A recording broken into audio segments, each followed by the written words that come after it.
السلام علیکم۔ دنیا میں کبھی کسی اچھے انسان کو تلاش مت کرنا بلکہ خود اچھے بن جانا۔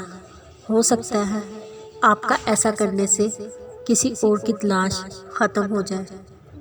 غصہ ایک خنجر ہے جو انسان اپنے ہی دل میں بھونک دیتا ہے۔ انسان جس شخص پر تنقید کرتا ہے اور جس میں کیڑے نکالتا ہے اور جس کو برا سمجھنے لگتا ہے بالآخر ویسا ہی ہو جاتا ہے۔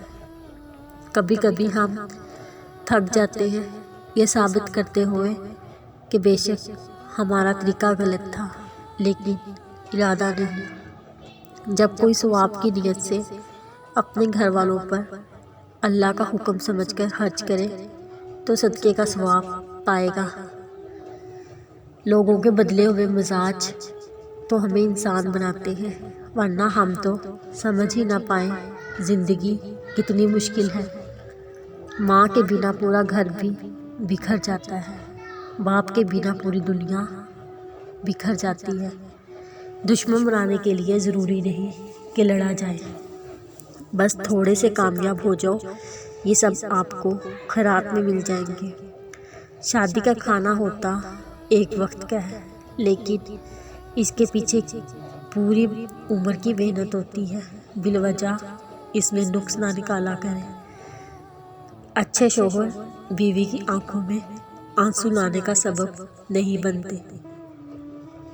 میں نے بس یہی سیکھا ہے اگر کسی کے پاس رہنا ہے تو تھوڑا دور رہنا چاہیے۔ مشکل کے بعد آسانی صرف صبر کرنے والوں کو ملتی ہے۔ ڈگریاں در حقیقت تعلیمی اخراجات کی رسید ہوتی ہے ورنہ علم تو وہی ہوتا ہے جو انسان کے عمل کردار سے ظاہر ہو۔ دشمن سے بھی زیادہ خطرناک وہ ہے جو دوست بن کر دھوکہ دیتا ہے۔ وہ کسی کتاب میں درج تھا ہی نہیں جو سبق سکھایا اس زمانے نے۔ جو نصیب میں ہے وہ چل کر آئے گا، جو نصیب میں نہیں وہ آ کر بھی چلا جائے گا۔ جب اللہ تعالیٰ آپ کے ساتھ ہے تو دنیا کی ناراضگی آپ کے لیے بے معنی ہے۔ کہ کسی بھی انسان کے بارے میں برا مت سوچو، ہو سکتا ہے اللہ کی نظر میں وہ ہم سے بھی اچھا ہو۔ اللہ تعالیٰ سے صبر اور نماز کے ذریعے مدد حاصل کرو۔ جو شخص آپ کی قدر نہیں کرتا اسے چپ چاپ دور